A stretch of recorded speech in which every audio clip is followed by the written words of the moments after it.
This video is brought to you by... I'm switching lanes so much, man. They can never get behind me, man. Yeah, I'm taking it all away, man. I ain't playing with them, man. One thing is the key, man. It's consistency, man. It don't matter, man, how good the product is, man. If you ain't out there, man, to get rid of it, man, the supply to demand, man, you going down, man. You in it for nothing, man. Get with me, man. I'm starting a whole league, man. Get with me, man. Get with the winning team, man. Cool Green Clothing. We going all the way. And we coming straight out of Baltimore. What is going on, YouTube fam? This your boy Tony 2Times, and we back with another episode of the Baltimore Way, man. Before I start, be sure to tap that like button. Definitely watch this video to the end to hear the full story and all the details in the case. If you're new to the fam, be sure to subscribe. Hit that notification bell for future uploads. Let's get right into it. The streets can get wicked, leaving more questions than answers in certain situations. Whether it's beef in the neighborhood and what the beef is about, or a community being torn apart because someone killed somebody, the streets love. But the politics in certain environments goes deeper than most people could ever imagine, for real. To the point, a teenager could be beefing with grown men. It's sad it's no age limit on situations. If a person feel as though you cross the line and you get that target on your back, you could be 12 years old getting hunted down by 30-year-old men. To the point, most would ask, why would a grown man hurt a child? Unfortunately, once someone jumps off that porch and into the politics of the streets, age goes out the window. For example, you got a hopper, 14 years old, trying to make a name for themselves. He shoots up a block, hits multiple individuals. Even though he is still a shorty, the people he hit want some get back. Now you have grown men looking for a 14-year-old. It happens way too often out here. And in certain situations, when a person is considered a good kid that stays to themselves and try to stay out the way, it makes understanding why they are targeted 10 times harder. And on this episode of the Baltimore Way, we will be discussing a case that left an 18-year-old gun in front of a corner store and a 38-year-old man being labeled public enemy number 1. According to sources, on December 28th, 2015, at about 1:30 a.m., 18-year-old Rakeem Shaw, nicknamed Gucci, and a friend walked to Obama's. That's a deli on Greenmount Avenue. It was a man selling CDs and DVDs outside the corner store, and a few customers shopping inside, including 2 men who had pulled up just moments before Gucci. One of the men jumped out of a van, and the other jumped out of a car, thought to be an Acura.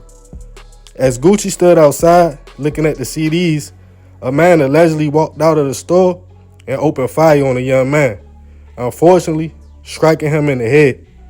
As BPD were called to the scene, they found the 18-year-old suffering from a gunshot wound. He was rushed to a local hospital where unfortunately he didn't make it. An investigation was started with police realizing the store had surveillance. While waiting to get the tapes, they talked to a witness, a young lady, who stated she was walking to the store to get a loose cigarette when she saw Gucci looking at the CDs. She knew the young man from around the way. Then as she entered the store, she told police it was 2 men, one kind of tall, holding a gun by his side. He bumped up against her.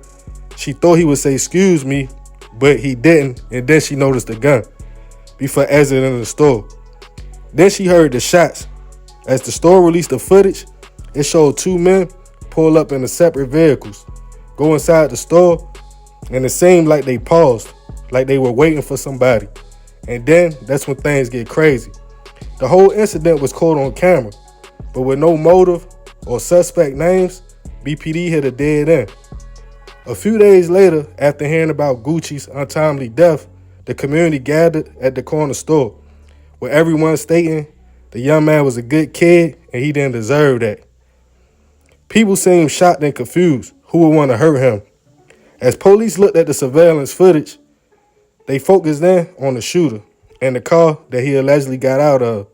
The footage wasn't that clear, but the car seemed to be a 2002 Acura TL. The color wouldn't be seen though.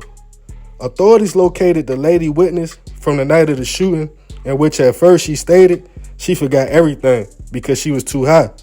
But after agreeing to get her treatment, she looked at a photo lineup with suspects. Then she admitted she knew the shooter from the neighborhood, but did not know his name.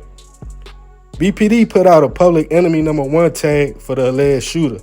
And a few weeks later, Baltimore County Police contacted Baltimore City, stating they pulled over a man on December 17, 2015 in a maroon 2001 Acura TL. During the stop, a white van pulled up not too far from where the man parked, and the man driving the Acura stated the white van was his people's, they was with him. The officer took the car's VIN number and other information because the tag wasn't valid. Also the man's name, it was 38-year-old Dante Breeden. Officers allowed the man to drive the car home and park it, but gave him a ticket. As the county police saw the footage from the night of Gucci's murder, they confirmed it was the same Acura in the van from that day they made the traffic stop. It had been a whole month since the shooting before BPD arrested and charged Dante with the murder of Gucci and also handgun violations. As the case was making it to trial, witnesses from the corner store took the stand, but also Dante's people testified on his behalf. They stated on December 27th, his half-brother was killed, and Dante spent the whole day with family and his girl to get the stuff situated for the funeral until the next morning. They also stated Dante could have not been a shooter because he never drove. He always got friends to drive him around. But with surveillance video and witnesses, Dante was found guilty on first-degree murder, handgun violations, and other charges, and sentenced to life plus 23 years in prison.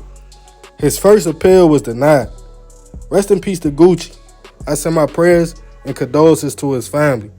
I'm not sure what the situation was between Dante and Gucci. It could have been anything, but the way it all went down was crazy. It's certain situations that leave you with more questions than answers, and this is one of them. I'm going to let y'all tell me what the moral of this story should be. Leave it in the comments, man. Yeah, man, crazy situation. Rest in peace, that young man. You know, at the end of the day, 18 years old. I don't know what the situation was.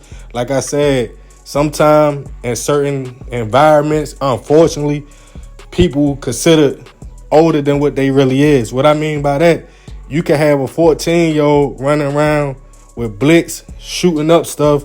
So he not looked at as a 14-year-old at this point. He looked at as a grown man. And that happened a lot in our community, you know. It's like we grow up fast. Some people choose to grow up that fast. Some people ain't got no choice. You know, it come with the territory. But all Gucci friends say he ain't deserve that. They say he was a good kid.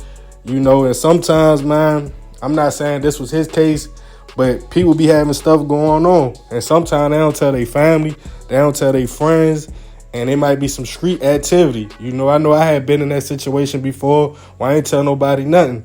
And if something could have happened to me or would have happened to me, well, nobody would have knew because I ain't say nothing, man. But unfortunate situation at the end of the day. But yeah, y'all already know, man, I appreciate you if you made it to the end. Y'all know it's all love, fam. Let me know what you think about this story in the comments, what the moral should be. You know what I mean? If you want to request a video, you can follow me on Instagram at _Tony2times, or you can send me an email at tony2times.biz@gmail.com. Love y'all, fam. I'm out.